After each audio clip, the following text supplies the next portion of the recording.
Hi, I'm Ryan Davis. And I'm Kiernan Schmidt. And this is Out of Office, a travel podcast. This seat taken. Hey, Kiernan. Lordy, look who's 40. Oh my gosh, the rumors are true. You look like a young 41. I feel like I look like I'm in my late mid-30s. You're late. You're late mid-30s. Very late. Like the last day of your 30s. Yeah.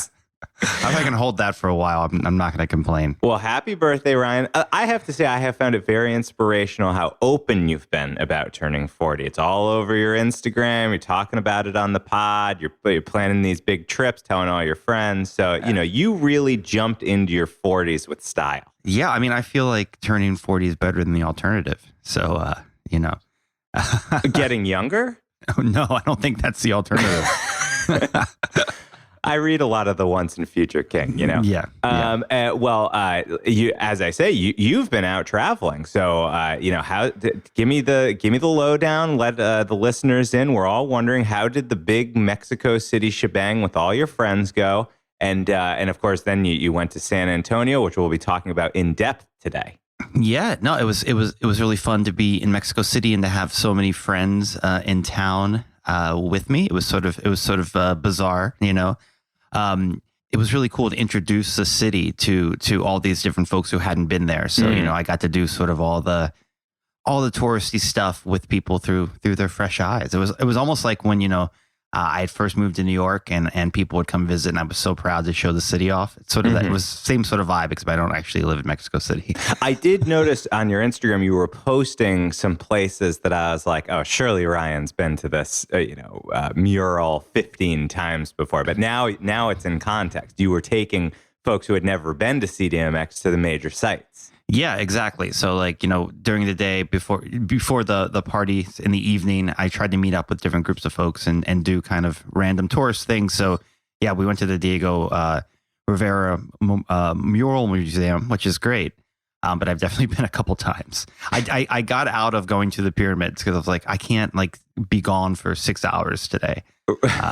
But a lot of people made the trek out there too.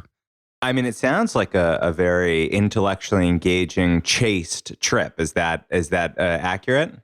Yeah, I think so. And then my friends left and stayed a few more days and went over to San Antonio.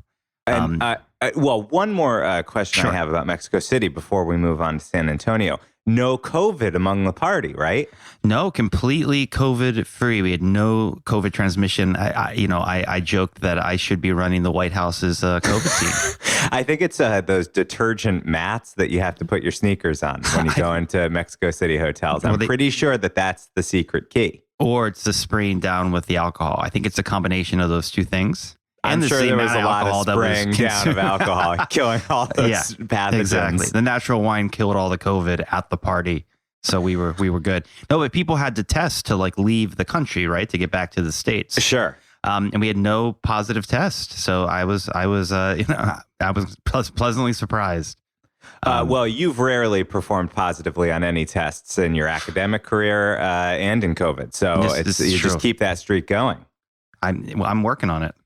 And did you read any good books while you're there? I know you're a big book traveler. You like to carry around large tomes. Most of your suitcases are books.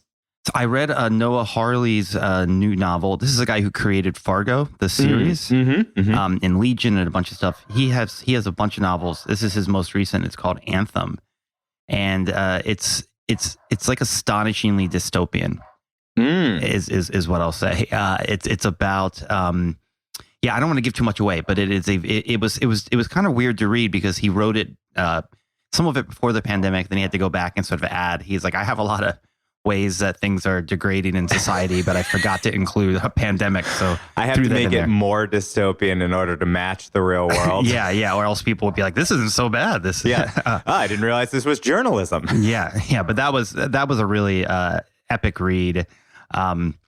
About these, basically sort of like a Stephen King end of the world tale with these kids who are all sort of battling against this horrible adult government that won't do anything about climate change and won't do anything about the plague and all these different things. So no reality there whatsoever. And we've talked about CDMX at such length. We should get to the new part of your trip. Now, had you ever been to San Antonio before? So I was trying to debate with my mom if we've ever made it to San Antonio as a kid. I have a memory of being in San Antonio and having a picture at the Alamo. You have a false memory of being. I think it's a false memory. Yeah, wow. we went to Texas when I was a kid, but my mom assures me we never went to San Antonio, so I don't think I've ever been there. So you misremember the Alamo? Well, now I've been so immersed in the last 2 weeks in Alamo lore that I feel like I really know the Alamo well. Now, I just want to. So, did you fly direct? From Mexico City, yeah. Okay. It was so nice to fly into like a small airport. Oh, yeah. I mean, the bags come so much faster. There's like basically no line at immigration. I'm like, I should fly to San Antonio to get back in the States all the time. And you were driven to visit San Antonio not only to explore the city, but also because you have a crush on somebody who's named King Ryan, who's a boxer.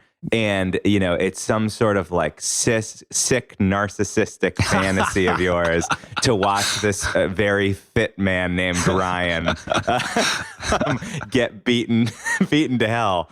Well, he's usually doing the beating, but yeah. I have a feeling it might be you who's doing the beating. That might not make it in. Working a little blue. Yeah. Sorry, Mrs. Davis. Sorry, Judy. This was your first boxing match in person? This is my first boxing match in person. Yeah, it was quite an experience. It was at the Alamo Dome, which is where the San Antonio Spurs play. It's a huge, arena. And, Ryan hadn't been in the ring since January 2021. I watched that like on pay-per-view. And I was like, I want to go in person. And when he announced, it was like San Antonio. I'm like, did you turn the lights down, light some candles? Absolutely. Ordered some pizza, all that boxing stuff. But it was fun. The fight actually started. So they have fights all day the way it works. So the fight started at 3, like the undercard. And then in the evening, about 8 o'clock is when the broadcast started. And that's when like sort of the top 4 fights happened. And so we sort of showed up right before that. Mm-hmm. So we could see the sort of the undercard before Ryan's big entrance. And, he's Ryan's Mexican American, and San Antonio is one of the more Latino cities in the United States. I think it's like 60% Latino. And so it was really fun to see all like the folks out supporting Ryan in Mexican flags and Mexican hats. And, it was quite a scene there at the Alamo Dome. I don't have a great sense of boxing. So, was it just brutal? Was it just brutal to watch? Because that's my impression. Yeah, it went 12 rounds. He's never gone that many rounds before. They, dancing around. The guy he was fighting, a good fighter, but a guy, over the hill. He's like 33. So really, it was that guy kind of getting tired, and Ryan kind of chasing him around the ring for a while. He knocked him down once, but he didn't get another so really good punch. So it's sort of boxing plus track and field. Yeah, there's a lot of dancing. And when you say 12 rounds, that just suggests to me there's several encores. So there's dancing, there's encores. This sounds right up my alley. Yeah, I don't think either one of them were in shape for an encore when the final bell rang. Oh, there's bells, ding ding, right? Oh, yeah. Ding, ding. Yeah, and they have the announcer that does the whole voice thing, like "Let's get ready." That's all like real. That all happens. So beautiful women with the cards, the numbers of the rounds. Oh my God, it sounds like such a throwback. It is. It is. It is. I mean, I guess it's not a throwback because it's been happening all these years without us.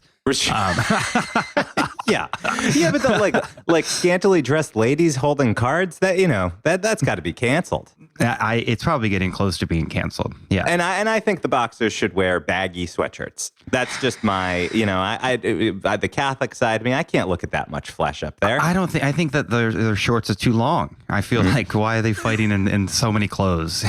But what are you going to do? Well, I'm glad that your trips were such a success. Now, orient me how you want to talk through this San Antonio episode, because I know this is an untraditional format for us. We actually have you have some tips, and we have more than one interview to dig into San Antonio. Yeah, so I think we're going to talk through some of the top, some of the top level, as we would say. Brother, are we in a client meeting? Some of the higher level things that you got to see in San Antonio, and then we have a couple interviews. One, we're going to go real deep into the San Antonio dining scene, and one is a little ghost story because San Antonio is a very old city, so it's a city of ghosts. I love it. Sounds great. I think it's probably time to take off. Yeah, flight attendants. Tell the cabin crew. Flight attendants, prepare for takeoff, please. Now, Ryan, I have spent time in Austin, Texas. I've made it out into the hill country, but I have not actually gone to San Antonio. So I'm ready to learn some history and to hear the highlights for, first trip to San Antonio. What do I have to do? Yeah. So first of all, San Antonio is a pretty big city. It's the seventh largest city in the United States. Oh, Dios mío. I know it's huge, and the second most populous city in Texas. So I suppose that's after Houston, which is a massive city as well. So Texas has so many big cities. It's really something. But it's a very old city. It was founded as a Spanish mission in 1718. And so that's some of the architecture and some of the buildings we're going to talk about are really from that period. You know just how to hook me. You bring the Catholics into it. I'm sitting up. I'm ready. Convert me. It is a very Catholic town, and we'll talk a bit about the most. It's a very Catholic town, and we'll get to that. But I wanted to start with something that you and I both love, and that's a big outdoor public works project. Mm-hmm. So do you know about the Riverwalk? No, not in San Antonio. No. So the San Antonio Riverwalk is basically. So I thought it was just sort of a river, and that's what it is. That people have built restaurants around, and you can sort of walk around the river and sort of eat and drink and shop all there on the river, and that's all true. But what I didn't realize is this was actually a massive construction project that has to do with setting up dams and making sure that the river doesn't overflow. There was this big flood that killed a bunch of people, and they had to figure out, how do we get control of this massive river that runs through our town? And so folks were trying to figure out how to solve this problem. And a local architect named Robert Hugman submitted a plan for what the Riverwalk could look like and how it could be, how he could add bridges and brick and make it like a real sort of permanent structure. And that plan sort of sat around for a while until the funding came from in 1939 from the Works Progress Administration, the WPA. Mm-hmm. Which allowed for the initial construction of this really elaborate, beautiful riverfront. And folks didn't know that it was gonna work. Like they thought that the flood would come back, and then after the first real heavy storm, people started to get a little more secure. Like, okay, maybe this Riverwalk isn't going anywhere. And what's cool is the architect, this guy Robert Hugman. He had spent a lot of time in New Orleans. As a younger architect, and was really interested in how they were preserving the buildings in New Orleans and wanted to bring that sort of preservation to San Antonio around the Riverwalk. So he built this sort of like to help preserve what had already been there and to keep that kind of beautiful downtown area. And it's really accessible. Like you can walk down to the Riverwalk and you can go to all the different places we're going to talk about. You can go to the Alamo, you can go to the Briscoe Art Museum. You can do all these things basically right off the Riverwalk. So while you're above the river, you're in these sort of streets that are a little less pedestrian friendly than like a lot of places, right? It's Texas. But the Riverwalk is this little pedestrian like enclave where, you really can't get around to all these sort of tourist spots and not have to deal with the traffic. And it's beautiful. It's a real success. It's interesting that you bring up the, federally funded works, the WPA works, because I've long been fascinated in Texas. The WPA funded artists to paint these gorgeous murals in post offices all across Texas.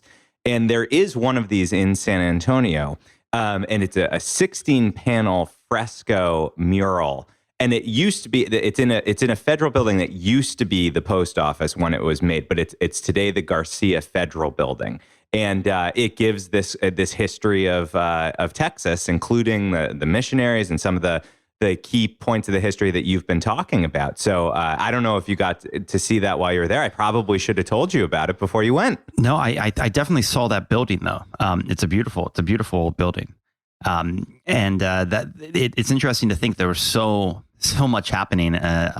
Public works. When you give money to local states, when you give money to states, they actually build things of real value. So the fact that these two things are still around from that period is really saying something. Yeah, and in fact, I have this book that is the Texas Post Office Murals, Art for the People, and it is. Oh my gosh, I almost bought that for you. Are you serious? I actually have that.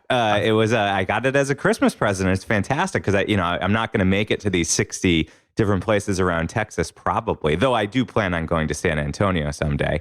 And, it's very inspiring, when the government was paying for art to be created, the fact that it still lives on really, says what that kind of investment can do to let us know our history and art appreciation. Yeah. And San Antonio has a ton of history because, right off of the Riverwalk is one of the most famous buildings in the United States, the Alamo. Yep. Now, you famously deeply inspired by it from your visit as a young child. my imagined visit. Yeah, no, I was more inspired this time because it actually happened. I have the photos to prove it. What we think of as the Alamo is really sort of a whole complex, a whole plaza historic district. The actual Alamo, that building, that is a chapel. That sort of is the last remaining part of the full Alamo Plaza, which was a much bigger mission. Essentially, people lived there and slept there, and they had parties there, and they converted people to Catholicism there. That takes a lot of room, as you know. Well, people flood in it so enthusiastically when they hear what's required that you need to clear the spaces, get those pews out of the way, leave room for the Holy Spirit to come in. So the Alamo was well known in Texas prior to the Battle of the Alamo, which made it, really elevated it into one of the sort of great American myths. Because what's crazy about the Alamo is you've got these sort of characters from Western history, people like Davy Crockett and Jim Bowie, who are like very famous at the time, who sort of all show up in San Antonio to fight against Santa Anna's army that's coming. And this is like in 1836. So Mexico has just won independence from Spain, and the Texans are, not that interested in being Mexican and being part of Mexico. They're much more interested in founding sort of their own republic that would be much more similar to something like what was happening in the United States at the time. Yep, and this is well recorded in the famous Davy Crockett song, and they need him at the Alamo, Davy Crockett, the man who don't know fear. Yeah. I mean, it's hard not to know fear when there's 200 men, and you're looking out at 10,000, 12,000, even possibly more soldiers that are all just like waiting to take those walls down and get to you. Most of my historical education does come through Disney lyrics. Well, I think Davy Crockett is as much myth as man at this point. Like from my research for this episode, he was always sort of a myth. Like he played into his reputation as this sort of the king of the wild frontier, right? He was elected to Congress multiple times. He was a real iconoclast. Had I been born in the late 1700s, I don't think I would have gotten it together to do so much in such a short amount of time. No, I think we can all agree on that. Yeah.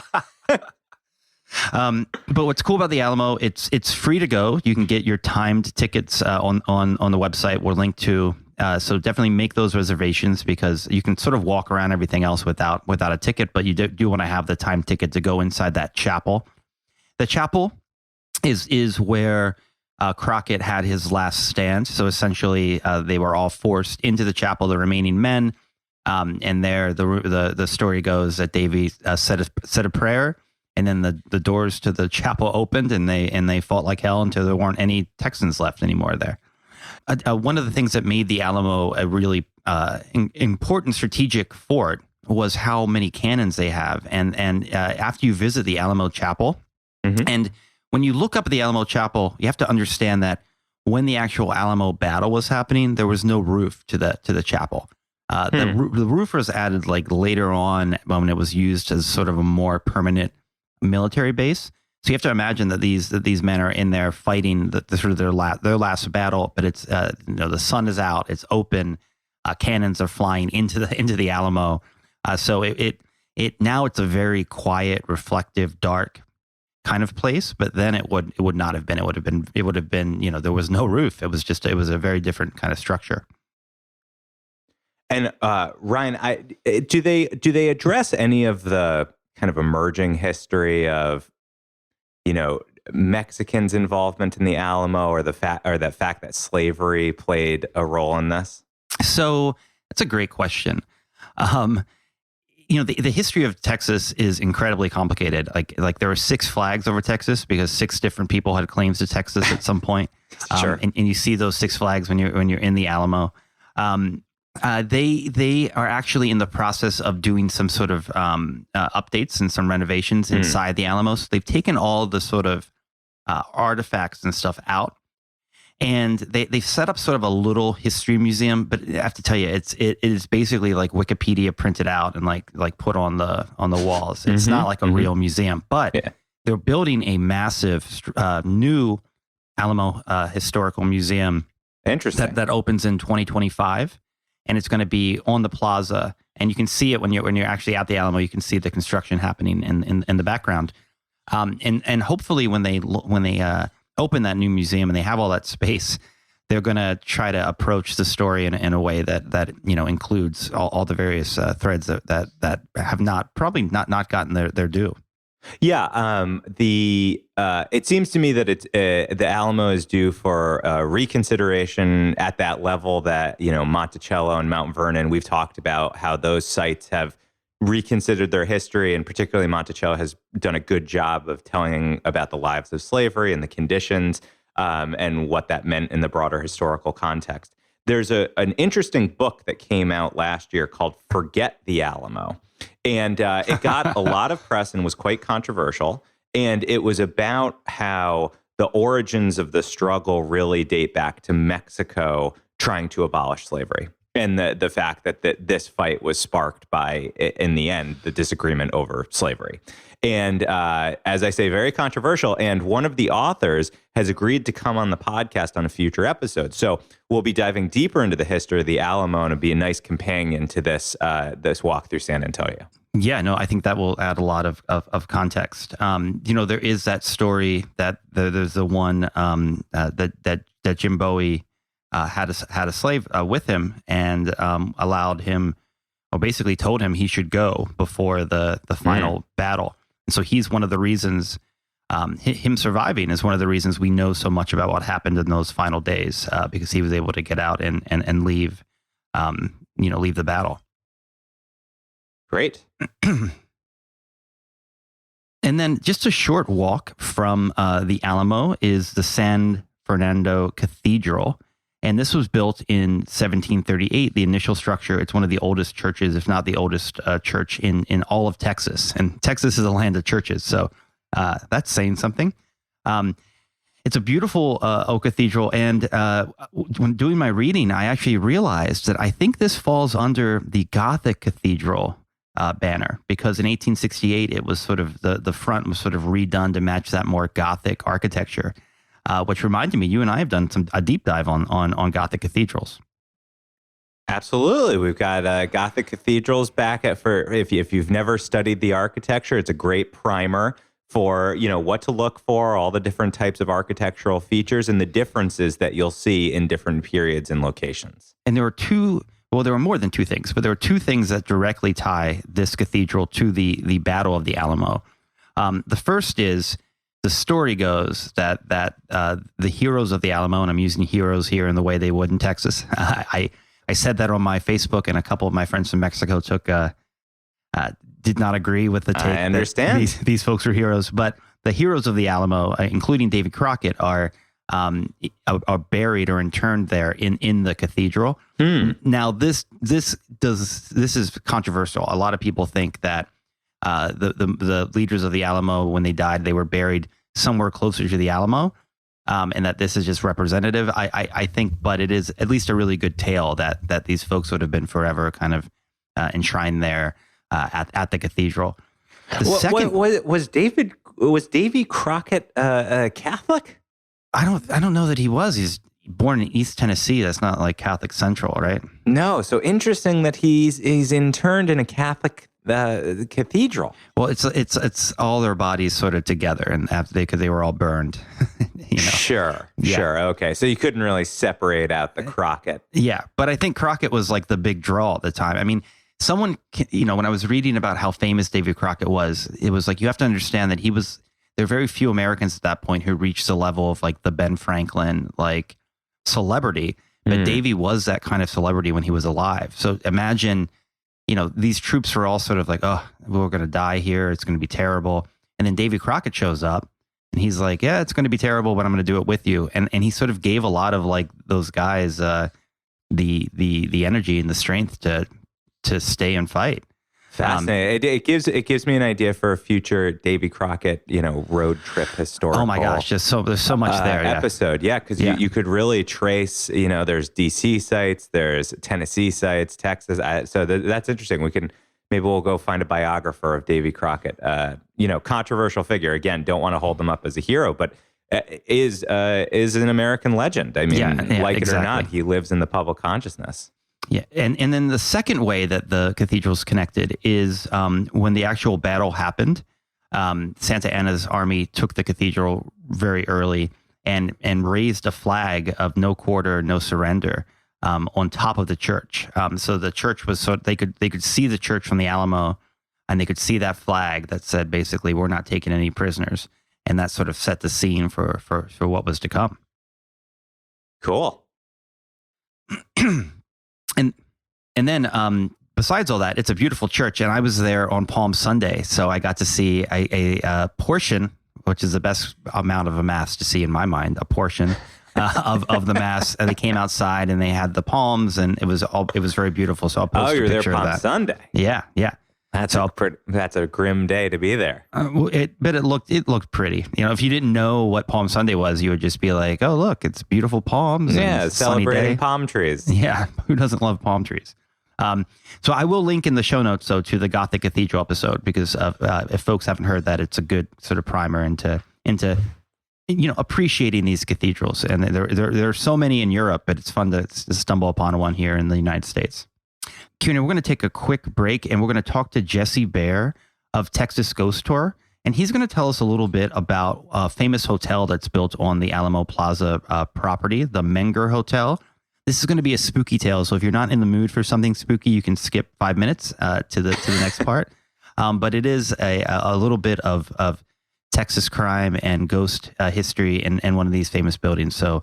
All right, hold on. Let me get my flashlight out. I'm going to put a blanket over my head. All right, and I'm ready. Go to Jesse Baer.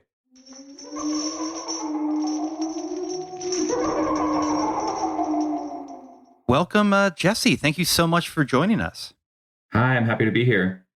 So we were just talking about the Alamo Plaza, and I know that San Antonio is a town with a lot of ghost stories. Mm-hmm, absolutely. And the Menger Hotel, which is on Alamo Plaza, this is a hotel that's got a rich history. Can you tell us a little bit about that?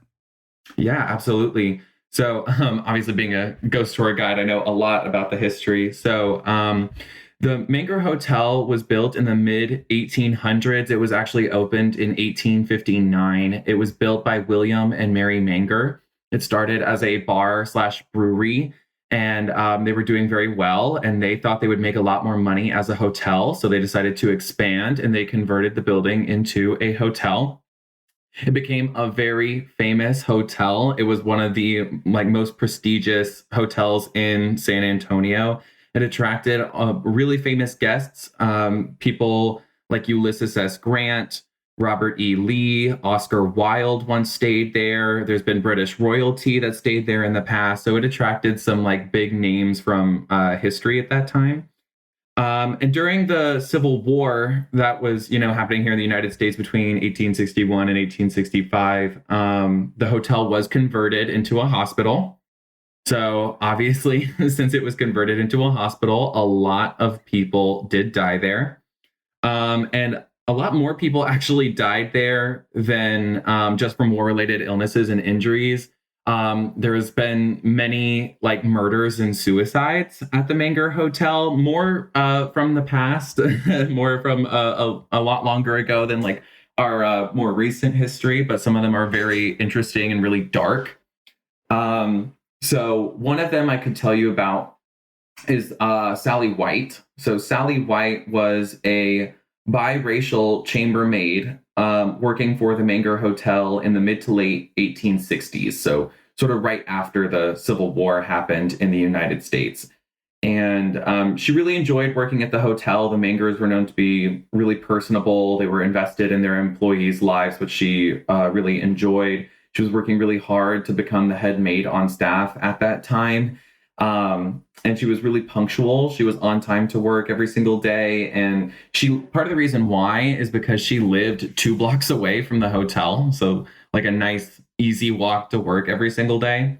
And she lived 2 blocks away with her common law husband, Harry Wheeler. And Harry Wheeler was a horrible person, terrible husband. He was like an angry man. He had a lot of anger issues and jealousy issues. And he was also a raging alcoholic. He started causing a lot of problems for Sally White. And he got really paranoid. So he started like walking with her to work every day to make sure that she was going where she said she was going. And eventually he got so paranoid that he just started following her around the hotel, like while she was cleaning it on her shift.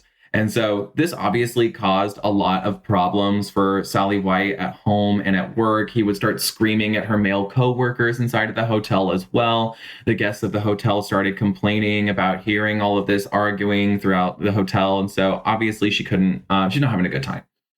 And one day, Sally and Harry, they got into a really bad argument and he threatened to kill her. So Sally White went to the police station and she told them everything that was going on between her and Harry. And the police did go to talk to Harry, but basically there wasn't anything they could do. They couldn't really help. They didn't have any evidence to prove that Harry Wheeler was trying to kill her. It was kind of hard to get evidence at that time that somebody's trying to kill you. And so they just kind of they were like, why don't you stay here at the police station? You can sleep here tonight. Tomorrow morning, you can figure out what it is that you would like to do, because we really, we can't offer a lot of help at this time. So Sally spent the night at the police station, and the next morning she woke up. She was like, I'm going to go into work. And so on her way to work, she makes the horrible decision to stop by her home so that she can grab a fresh uniform. And when she does, she gets to her house, she opens the front door, and obviously standing in the living room is Harry Wheeler. And now he has a gun and it's pointed at Sally. And so Sally takes off running towards the Menger Hotel, right? And while she's running towards the hotel, Harry Wheeler is chasing after her. He fires off a couple of rounds, and one of them does unfortunately hit Sally White. And it does make her unable to run the rest of the way to the hotel. I think it hit her in her lower spine and or like one of her legs. And while she was like kind of laying down and bleeding out in the street, Harry Wheeler did shoot her one more time in the abdomen. And after he shot her this second time, he ran away from the scene. He fled. And then Sally White was just kind of like laying down and bleeding out in the street. She did lose consciousness. And one of the other maids on staff for the Menger Hotel at that time discovered her unconscious and bleeding out in the street. And so she ran to get help. They went and got doctors and police officers, and they went and actually collected her from the street, and they brought her the rest of the way to the hotel. So they took her up to the 3rd floor of the Menger Hotel, and they treated her for those injuries for 2 days. She survived for 2 days after being shot by Harry Wheeler twice in these horrible places, and then she died on the 3rd floor of the hotel. So obviously, since she died inside of this hotel, a lot of people have complained about seeing her throughout the hotel hallways. The Menger is well aware of their haunted history and a lot of the deaths, and specifically Sally White. She is probably one of the biggest stories of murder that has come out of the Menger Hotel. Now, you have done this tour around San Antonio for a while. Have you all encountered a ghost on your tour? So I have. It's interesting. I have had a few things happen. I've had plenty of things happen in pictures, right? A lot of people have taken pictures and sent me things after the tours, and like things that I could not explain, things that were really weird. I actually did have a guest take a photo of the Menger Hotel, and there was a lot of dark, unused rooms at the front. And so inside one of the like dark windows, one of my guests like zoomed in really close onto the photo, and we saw this like really angular facial shape, and I saw this little like white paper tiara right on top of this like face, and I was like, holy shit. Like I was like, I had never seen a face like that before in one of these photos. Like I've never seen something that was like Sally White-esque like that before. So I was really excited about that. But to be honest, like when I'm doing the tours, I usually am not looking at the location. It's the guests that are looking at the location, and I kind of like stand in between it and face them, and I tell the story. So they see things with their eyes a little bit more than I do, but I have seen many photos of things that have gone on around San Antonio. Well, Jesse, thank you so much for joining us and giving us that scary ghost story. And if folks want to book a tour, it's texasghosttour.com. So thank you so much, Jesse. Absolutely. Thank you too, Ryan.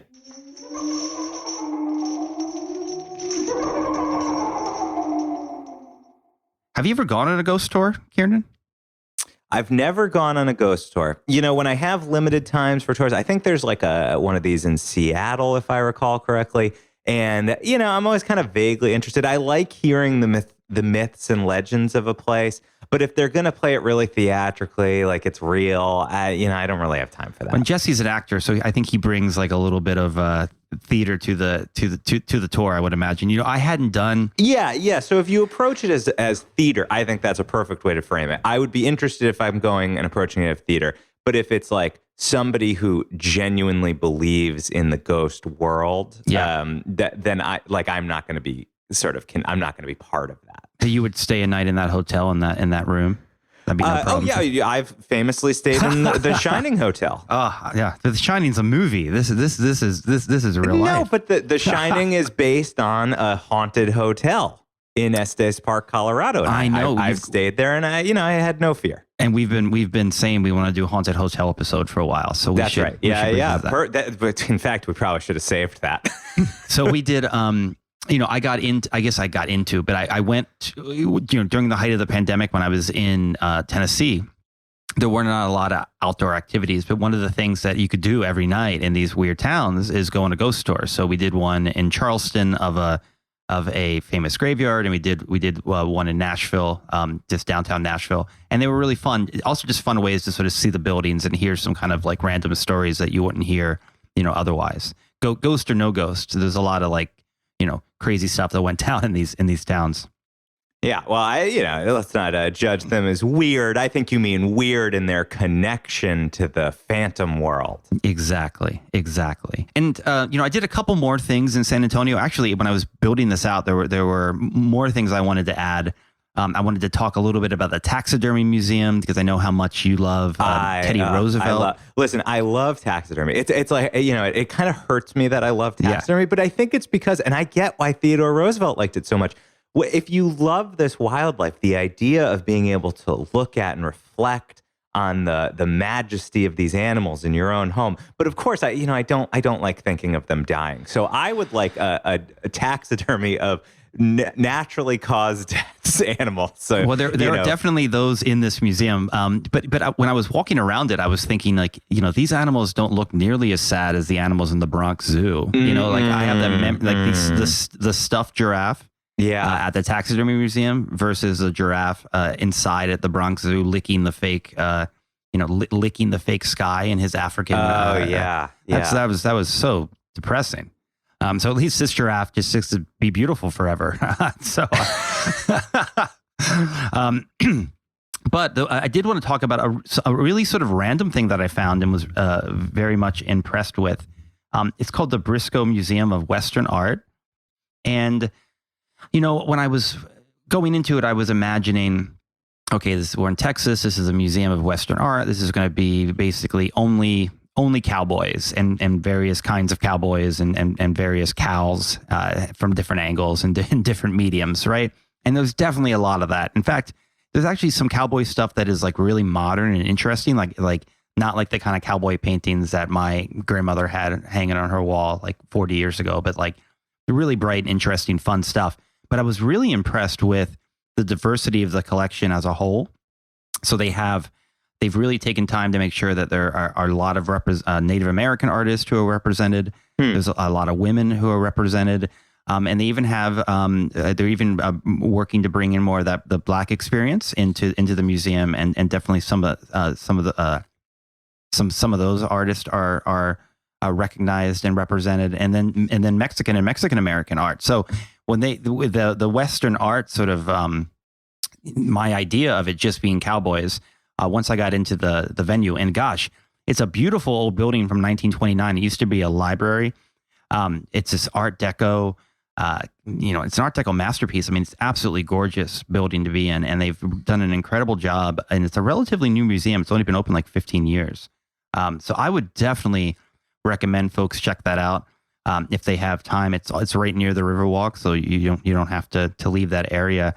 And if you go before or after you visit the Alamo, they have an amazing miniature Alamo. Oh my God. It's incredible. You managed to get miniatures into the tour. I mean, they built this, I mean, it is absolutely beautiful recreation of the Alamo with all the toy soldiers you could imagine. And you can press little buttons around the Alamo, and it'll light up various figures. Like here's Davy Crockett, and here's Jim Bowie in his bed dying of pneumonia. That's what he wasn't in the fight because he was so sick. So it's a really cool way to sort of experience it. And I imagined in my head they would have something like this in the actual Alamo Museum on the Alamo, and they do not. So if you want to see the miniature Alamo, the best one in all of San Antonio, it's definitely at this Briscoe Art Museum. Oh, that sounds absolutely terrific. Totally. So Kieran, typically I get to go out and eat a lot of food, but we were in the Alamo Dome and didn't have a lot of time to explore the food scene. So wanted to have on the show Edmund Tijerina, who is a contributor to San Antonio Magazine on food and restaurants, and also wrote a book called San Antonio's Best Restaurants. So who better to sort of unpack the food scene in San Antonio? So let's go to Edmund to talk a bit about the food. Fantastic. Welcome to Out of Office, Edmund. Thank you so much for coming on the pod. Oh, thank you very much for having me. It's exciting. Yeah. So, I had a really good time in San Antonio recently, and I wanted to sort of speak to you because I didn't have like a ton, often I have a lot of nights where I get to eat a lot of food. Unfortunately, I didn't have that many nights. So I really wanted to sort of channel your expertise and learn a little more about the San Antonio dining scene. So San Antonio is an incredibly exciting city for dining. We're probably best known for what everybody knows as Tex-Mex. And even within Tex-Mex, there's kind of two styles. One is Mexican-American home cooking. And that's kind of the stuff that I grew up eating. And then you have kind of the Mexican-inspired restaurant cooking. And those are your combo platters, 2 enchiladas with rice and beans. And we have plenty of all of that. So that's probably what we're most known for. But we have a very exciting scene that is growing and developing. And you'd be surprised at the quality and the variety of great meals you can have here in San Antonio. And for folks that don't know, how would you describe Tex-Mex versus Mexican food? What's the big distinction there? Absolutely. It's a great question. So I think depending on which writer you ask, you may get different descriptions. So I would refer to Tex-Mex as Mexican cuisine it's a regional Mexican cuisine and it's a regional American cuisine. So the things that you would get in San Antonio, probably the best example is breakfast tacos. And a breakfast taco is usually a thick flour tortilla filled with scrambled eggs and whatever other kind of other filling. So it could be eggs with a little bacon, eggs with sausage, eggs with potato, and wrap that in a flour tortilla. That's a breakfast taco. That's probably one of the things that we're best known for, and and that has its roots very much in regional Mexican cooking. So you can look at Tex-Mex as as an outgrowth of Mexican cuisine with American ingredients and American preparations. And then you have kind of the restaurant cuisine, and that's where you're going to get your refried beans, your combo platters, puffy tacos. I mean, things that are only in restaurants, because home cooks don't do those kinds of things. So I guess it's a very long-winded way of saying, Tex-Mex is Mexican food primarily with American ingredients, or a heavy American influence. Gotcha. That's good to know. So, I was just looking over an article you wrote last year for San Antonio Magazine on I think it's the 30 best restaurants in San Antonio. I'm curious, what's the breakdown? There must be some really great Tex-Mex places. What are some of the other things, perhaps, that San Antonio is known for? And I'd love to hear just some of your favorite places to go, because we know folks use these podcasts to sort of plan trips. So where are the places that they shouldn't miss is definitely something that we want to cover. Oh, absolutely. So since we were just talking about Tex-Mex, let me start with one of my favorite places. I don't think it made it into the best restaurants article, but there's a place about, I'll say maybe like 2 or 3 miles northwest of downtown. It's called the Original Donut Shop. And they make great donuts, and they make great Mexican-American breakfast food. So every morning there's a drive-through line. There's actually 2 drive-through lines, and they extend through the parking lot onto the main thoroughfare and go anywhere from a couple of blocks to almost a quarter of a mile. And that's on just any given weekday. And at the Original Donut Shop, there are 2 drive-through lanes. One says donuts and the other says tacos. And you can get donuts in the taco line, but you can't get tacos in the donut line. And that is a must-see place because it's just good, and it has such a great cross-section of people. So dine in and really just enjoy it and observe. That is definitely one must-see place. Another place that is one of my absolute favorites. In fact, it's one of the places I went to for my birthday weekend. It's a place called Mixtli, and that is spelled Mixtli.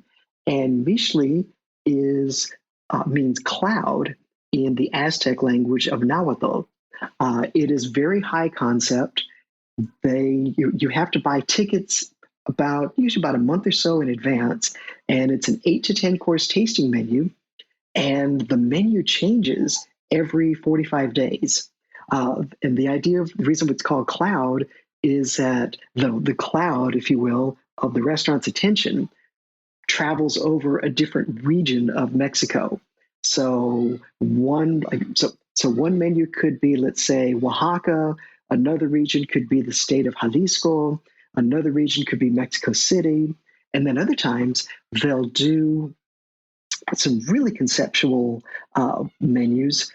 One of my favorites was when they traced the voyage of Hernan Cortés, the conquistador, as he traveled from Spain into what's now Mexico City. And so one course kind of represented the islands that became Cuba. Another course represented the port that later became Veracruz. And it was 10 courses covering this journey. And it's super brainy, but it is delicious. And it's really like nothing you would ever think of as Mexican. It's definitely one of my favorites. I love the idea of integrating that sort of narrative of Cortez into the actual meal. That's really clever. Oh, yes. Well, and I have to tell you, Michelin was, in fact, it is the only restaurant I ever visited that gave me, as a restaurant critic, a ratatouille moment. And I don't know if you remember in the movie Of course. where Anton Ego takes one bite of the of the ratatouille and like almost starts crying because he has this this flashback to his childhood. So the flashback for me was right after Michelin had first opened. I went there and I just took a bite of one of their corn tortillas. And I know it sounds kind of silly, but it is so hard to get a really good corn tortilla now, because ever since NAFTA, the Mexican market has been flooded with cheap American corn, and that undercut the prices of the local corn. So now, even in Mexico, the quality of tortillas that you get at any tortilla factory is going to be a mixture of fresh and dried corn, and you can taste the difference. So initially, it was this freshly ground corn, and I could taste it, and it took me back to when I had lived in Mexico for a few months back in the mid '90s, and I mean, just having this out of body experience for a few seconds. I mean, I literally almost lost it at the table. It's like, oh my God, I haven't had a tortilla this good in 20 years. But I mean, that's just how wonderful I think that place is. That they could do something like that. Yeah, that's fantastic. My mom was never much of a cook, so I don't get that ratatouille moment very often. more from my grandparents, maybe. Absolutely, yes. I was going to tell you about a couple of other of my favorite places. So since I just mentioned my birthday weekend, I actually went to two places on my birthday weekend. Because when you write about food, you can't just go to one restaurant for your birthday. So we did a dinner at Michelin, and then a couple of days later, we did a brunch at this amazing French brasserie called Brasserie Mon Chouchou. And it's in the Pearl, and that's a place we're going to have to talk about. We imagine the combination of perfectly done French bistro food, but with Texas hospitality and Texas portions. And that is kind of Brasserie Mon Chouchou in a nutshell. Oh, and that's hitting all the right buttons for me. Oh my God, it's amazing. They don't do these dainty French portions. Oh no. You're getting a good ribeye when you get your steak fried. And I mean, it's out of this world. So that's definitely another one of my favorite places. Gosh, I mean, where else would I go on this? I mean, it's funny because we talk about some of my favorite ones. Also in the Pearl, there's a place called Cured, and one of their specialties is charcuterie. And the chef there has been a James Beard finalist several times. I believe I think this year is his fifth time to be a Beard finalist. Hopefully he brings it home. But his name is Steve McHugh, and he's amazing. And the menu at Cured brings a lot of his personal history. So he grew up in Wisconsin, in rural Wisconsin. So he has a version of poutine, which we normally associate with Canada, but he ate it in his part of Wisconsin. And he had worked for a long time in New Orleans. So he's got some kind of New Orleans style things on his menu. And he's been living in Texas now for, I guess now about 10, 12 years. So he loves to make use of wild game on his menu at Cured as well. So I mean, that's a fantastic place as well. And believe it or not, San Antonio also has some amazing jerk chicken. There is a place called the Jerk Shack, and the owners, it's a husband-wife team, and the chef, who's the wife, I believe had trained at the Culinary Institute campus here in San Antonio, and she's originally from Jamaica. And the way that she does her jerk chicken is out of this world. And Jerk Shack has been written up, I think, in Eater and maybe in Esquire, because it is that good. Is San Antonio like a barbecue place? Like, when I think of Texas, I think of barbecue. Does San Antonio have its own kind of barbecue, or how does that work? I am so glad you asked that. Yes. So there's kind of two things that San Antonio is known for in terms of barbecue. One is a South Texas style pit cooking, and we call it barbacoa. And traditionally, it refers to a cow head. So in the old days, people would take the cow head, wrap it in towels and in burlap, and then bury it under the ground with hot coals and let it sit overnight, and then pull it out. And the meat from the head was just so unbelievably tender. So now you still have that same dish, but usually it's made with beef cheeks. And it's slow roasted. So it is just melt in your mouth tender. And almost every good tortilla place will have barbacoa on the weekends. So that's one thing that San Antonio is known for. The other is getting known as San Antonio style barbecue. And it's basically Central Texas barbecue, but with a lot of kind of Mexican American side dishes. So instead of white bread, you get flour tortillas. And instead of, or maybe in addition to potato salad and coleslaw, you can get, pinto beans. And I should say, they're really not pinto beans. They're really more frijoles a la charra. So that means slow cooked beans with jalapenos and tomato and onions as a side dish. And usually pickled jalapenos, maybe pickled onions. And the pickled onions, we usually have some kind of a little chili in them as well. So it's Central Texas, but with a Mexican accent. And that's probably the best version of San Antonio barbecue. And that part is delicious. Probably the best example of that is a place that's a hall from downtown. It's called 2M Smokehouse. And the owner and pitmaster actually trained with some of the well-known guys in Austin. I believe he trained at, I'm blanking out on where he trained, but the owner of 2M trained in Austin and brought his own experience, and he does just amazing brisket, amazing sides, and once a month he does his own slow roasted barbacoa. So he brings the Central Texas San Antonio style and the South Texas traditions together.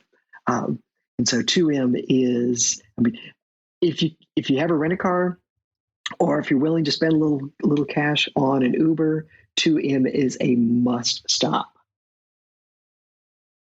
Yeah. So you talk about cash for an Uber. So I have a question for you. We stayed downtown, right there on the Riverwalk. It's beautiful. It's amazing to walk around. I think it's a huge success as like a public space. But I have to tell you, I wasn't too impressed with the food options. It was a little Times Square-y, with the Bubblegum Shrimp Company and things like that. Are there some good places to eat actually on the Riverwalk? Believe it or not, there are. And one of them is not Bubba Gump. There's. I didn't think it was. No, it's so easy to eat really poorly on the Riverwalk because, of course, the things that have the best lighting and the most people are going to be the tourist trap places, and so definitely stay away from those. You can get some outstanding. Let me give you a few places. Probably my favorite chef-driven place is called Biga on the Banks. In Biga, Biga, the chef and partner there was actually San Antonio's original celebrity chef. He's been in town since the late 80s and multiple Beard nominations, multiple Beard finalists. He does kind of a New American / Southwestern style, and it is fantastic. Pricey, but fantastic. And I know everybody wants to have margaritas on the Riverwalk. And so the place to go for that is called Acenar, and that is Acenar. And it's a contraction of the Spanish words a cenar, and cenar means to dine, like to have dinner. So, basically, let's eat. And Acenar is, I'll call it kind of a modern Tex-Mex kind of thing. So, I mean, you can get regular nachos there, but you can also get shrimp nachos. And they do this version of oyster nachos that are fantastic. So it's fried oysters on top of a yuca chip with a little, I think it's habanero aioli. And it's amazing. But if you don't know to ask, you might just walk right past it. One of my favorite places that I love to take visitors is called Boudreaux's. And it is kind of old school, circa 1980s, 1990s Southwestern, and it's still good. They are known for their tableside guacamole. So when you order it, server comes out, has a big tray with this stone mortar and pestle, which is called a molcajete, and then has some avocados and diced onions and a little bit of lime juice, and they make it for you right next to the table. And it's a fun thing to watch, and it's fresh and it's delicious. And if you're able, if you get the guacamole and a prickly pear margarita, so it's just a regular margarita with a little prickly pear juice in it, that is a fantastic way to enjoy the river and watch. All the other tourists head over to Bubba Gump, and you know that you are eating much better.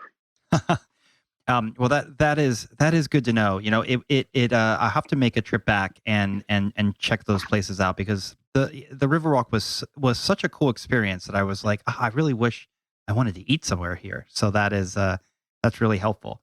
So, just curious, is there one thing you'd want to leave our listeners with when they think about the dining scene in San Antonio?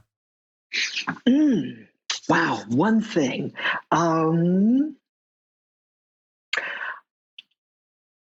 would say to, the one thing is explore beyond, actually, the one thing I would suggest visitors San Antonio do is just explore, because the city has so much to offer, and it's not going to be in your face. Like, if you want to experience really good home cooking, then you might have to venture a little bit away from downtown. If you want some fantastic dining experiences, you'll probably just have to ask a couple of locals, or maybe consult your show notes, because I'll certainly be happy to pass along some more recommendations, because there is a lot of wonderful things here. And I know this is beyond one thing, but if you're staying downtown, make a visit over to the Pearl. It used to be the Pearl Brewery. Now it's this amazing urban project that has some of the city's best restaurants and is a really cool area. And I know I've lived here for 20 years. I always love visiting the Pearl, even though it's super close to me. And everybody who comes to town absolutely loves it and can't believe that it's here in San Antonio. Well, that is, what we call on the show a reason to go back. I think, 'cause I didn't get a chance to check out the Pearl, so thank you for that, and thank you so much for joining us today. This has been fantastic, and I'm recording this before lunch, so I'm definitely going to go out and grab a bite. So thank you again, and we will link to your website in the show notes so folks can find your writing, see your book, etc. So thank you so much, Edmund. My pleasure. Thank you so much. Really enjoyed it.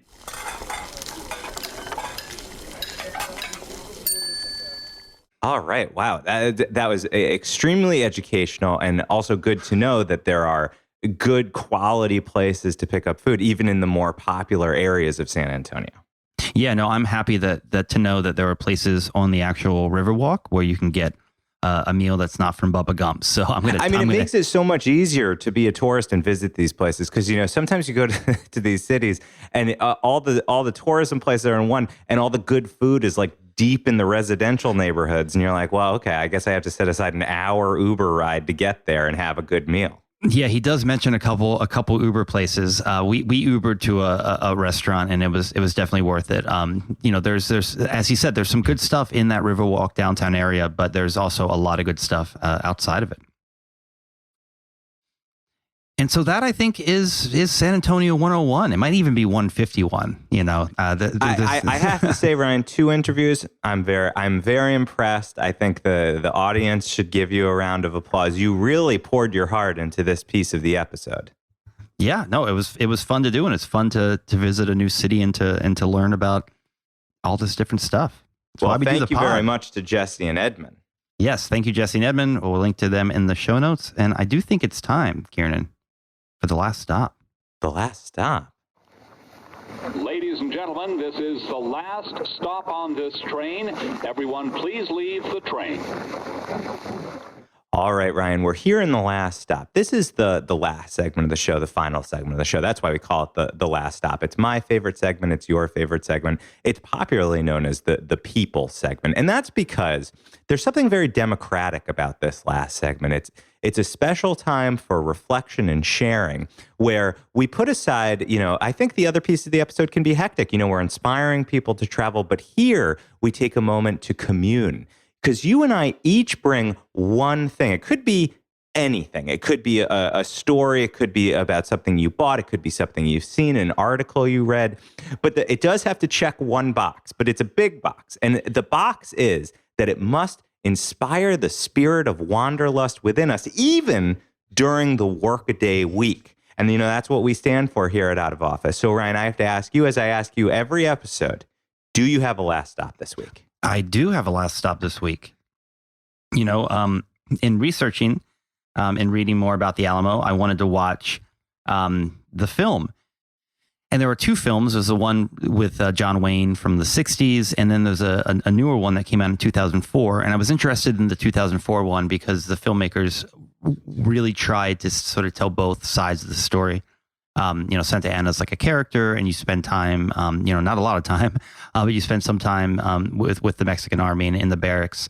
And so you get a little bit more of their point of view. Plus, I had read it was just like this big, epic, expensive film that completely bombed at the box office. Got decent reviews, but was a complete box office bomb. And they reconstructed the Alamo outside of Austin. In a park there, and it sat sort of abandoned there, abandoned Alamo for 15 years, and it burned down in a fire. So you can't even go see the fake Alamo anymore. You have to go to the real one. But the film itself, it's long. It's like 2.5 hours. Ron Howard produced it, but you've got some really fun performances. Billy Bob Thornton as Davy Crockett, I think, is about as well cast as you can get. And Dennis Quaid as Sam Houston, and it's just they depict sort of all the things that we talked about today, right up into and including the final kind of last stand in the chapel. So if folks are thinking about a trip to San Antonio, this might be something good to sort of watch before, get some context about what you're going to be seeing when you visit the Alamo. So it's a must watch. And I agree that casting sounds absolutely dead on. Yeah, no, I love Billy Bob Thornton, and I would watch him do Davy Crockett, in an HBO miniseries. So make that happen, somebody. This is the thing you want to download to watch for the plane ride to San Antonio. Get yourself hyped up. This is a really good plane movie because it's like not that good of a movie, but it's like absolutely going to kill 2.5 hours, and you'll leave with like a better understanding of what went down. Although, again, to your earlier point, I think that even in 2004, when they were trying to give more of a view into the Mexican side of the war, they probably don't do a very good job of it. All right. Well, I hear redo.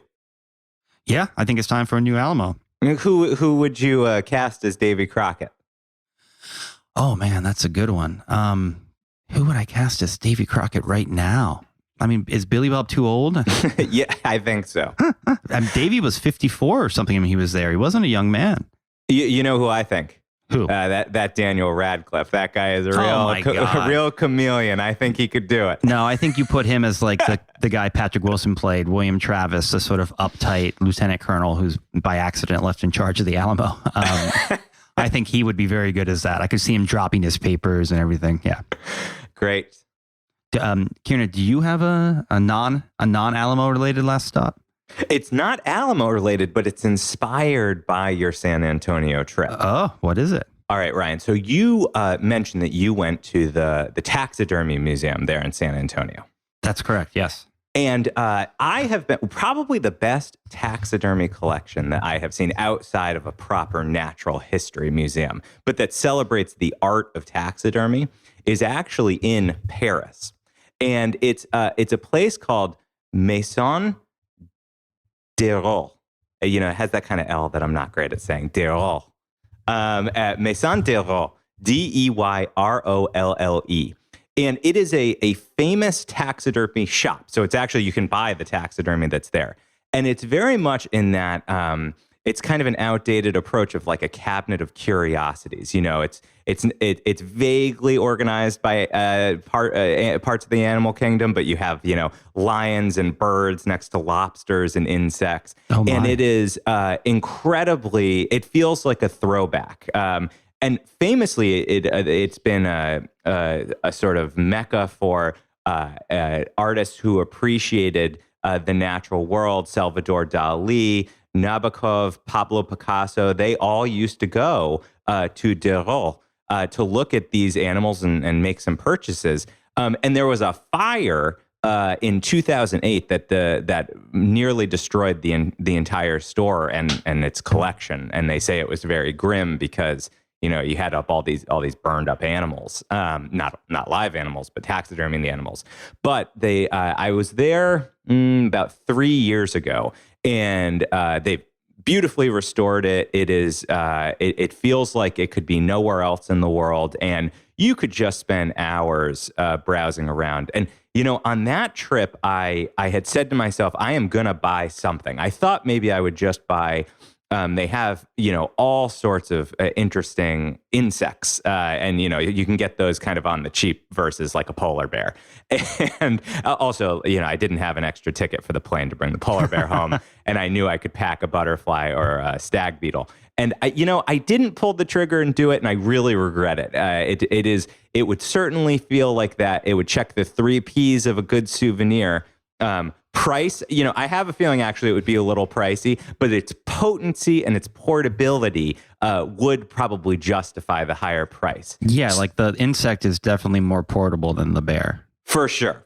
So, but it's going to be, if folks walk into your house and they see a big bear, that's one thing. If they walk in and see an insect, they might just swat it. They might not know that it's it's in a frame. Oh, it's a frame. It'd be very rude if somebody has swatted the frame off the wall. It's like, hey, there's a bug that's crawled into your frame. And they have the bugs that are like the size of your hand. I mean, that's what I want. I want one of those rhino beetles with the giant. Yeah. Oh, it's so great. Oh my gosh, and they have drawers upon drawers of these things that you can pull out. I mean, it really is one of the most evocative places in Paris. And I don't think it's on the regular tourist itinerary, but make time. It's not hard to get to. And it's a really extraordinary place. So, from San Antonio to Paris, I think we've really knocked the travel piece out of the park on this episode. Absolutely. Well, what are we talking about on the next episode? So, Ryan, the next episode we're going to do is all around planning your summer trip. We're at that. We're heading into spring, and this is where people start saying, "Oh my gosh, I haven't booked anything for July and August." And we're going to give some tips, tricks, and suggested destinations for summer getaways. Yeah, I'm planning a big summer getaway. I'm excited to talk about it. Oh, is this one that I've done a trilogy on? It is. Oh, baby, you've got your itinerary planned. It's true. Well, I'm traveling with friend of the pod, Chase, so he has a lot of input. Into famous Peabody loser, Chase Whiteside, and I'd say acquaintance of the pod. Well, don't give it away where you're going. Let's save it for the next episode, Ryan. All right. Well, until then, I'm Ryan Davis, and I'm Kieran Schmidt, and this is Out of Office, a travel podcast. This seat taken? You don't think I'm Davy Crockett-esque? Esque. What do you have in common with Davy Crockett? Probably the same amount of schooling.